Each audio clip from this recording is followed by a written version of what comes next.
Les magistrates racontent le sexisme de l'institution. Blagues graveleuses, remarques sexistes, harcèlement sexuel ou encore agression.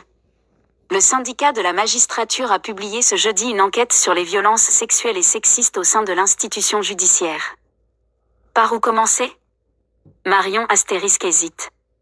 Il faut dire qu'en une dizaine d'années de carrière, cette magistrate du parquet ne compte plus les remarques sexistes, les allusions sexuelles, les blagues graveleuses et autres propos déplacés dont elle a fait l'objet. Comme cette fois où son supérieur hiérarchique s'est exclamé, au moment de lui rendre son évaluation, « J'aimerais bien savoir ce que vous avez fait pour avoir ces notes », sous-entendant lourdement qu'il ne pouvait s'agir que d'une « promotion canapé ».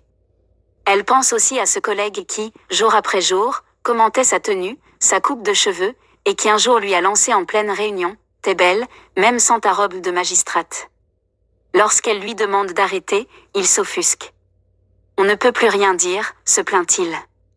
Et puis ce supérieur qui, en apprenant qu'elle était en plein divorce, s'est mis à la draguer lourdement, lui envoyant des textos même le week-end. Des exemples, elle en a d'autres, parfois édifiants, qu'elle préfère taire. C'est tellement précis que les personnes pourraient s'y reconnaître, précise-t-elle. Objectiver l'ampleur du phénomène. Le cas de Marion n'a rien d'isolé. Ce jeudi, le syndicat de la magistrature, SM, a publié une grande enquête sur les violences sexuelles et sexistes au sein de l'institution judiciaire. Un questionnaire a été envoyé aux quelques 9000 magistrats de France. 525 ont répondu. Près de 10% ont déclaré avoir été victimes et 15% témoins de faits de ce type. Les situations rapportées relèvent généralement du harcèlement ou de l'outrage sexiste, mais 2 viols et 19 faits d'agression sexuelle ont été évoqués, par des personnes victimes ou témoins. Cela fait déjà un moment que l'on travaille sur le traitement des violences sexuelles et sexistes au sein de la magistrature, mais nous avions besoin de mesurer et d'objectiver l'ampleur du phénomène au sein de l'institution, précise Nelly Bertrand, la secrétaire générale du syndicat. Au-delà même du nombre de faits rapportés, elle confie avoir été frappée par la teneur et la gravité des situations évoquées. Morceau choisi, tu ne te rends pas compte, tout le tribunal veut te violer. Voilà les faits que tu me fais. Un magistrat, chef de service, en érection, dans le bureau d'une collègue.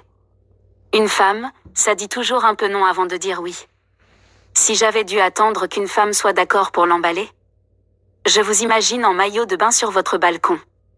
Des propos homophobes ont également été rapportés. Un magistrat qui surnommait un collègue homosexuel le dilaté. Un autre qui s'est exclamé « Elle est gouine mais compétente ». Climat de sexisme. Tous les témoignages recueillis ne sont pas pénalement répréhensibles mais permettent de dresser le portrait d'une institution marquée par le sexisme. Marion se souvient, par exemple, de cette collègue qui s'est vue reprocher sa 3e grossesse qui risquait de désorganiser le service, par un homme qui avait 4 enfants. Dans de nombreux témoignages, les femmes font état de remarques déplacées sur leur physique ou dénigrantes, hystériques, elle doit avoir ses ragnagnas. Alors que la profession s'est largement féminisée ces dernières années, près des 3/4 des magistrats sont désormais des femmes, le rapport souligne que dans 9 cas rapportés sur 10, l'auteur est un homme et la victime une femme. Dans 70% des cas, il existe un rapport hiérarchique. La féminisation de notre métier est incontestable mais elle touche beaucoup moins les plus hauts postes, souligne Nelly Bertrand. Plus les gens sont sensibles à la cause, plus ils vont être attentifs. Derrière ces questions, c'est le rapport au justiciable qui se pose. Comment un procureur qui tente d'embrasser une auditrice de justice dans un couloir du tribunal orientera-t-il les enquêtes qu'il supervise, interroge le rapport. Le syndicat a recueilli des témoignages de propos sexistes ou homophobes visant des victimes. Marion elle-même se rappelle, dans une précédente juridiction, de ce magistrat connu pour ses peines particulièrement clémentes envers les auteurs de violences conjugales. En privé, l'homme multipliait les propos sexistes. Plus les gens sont sensibles à une cause, plus ils vont être attentifs, insiste-t-elle. Si tu considères ça comme un problème de bonne femme, la question sera traitée à la va-vite.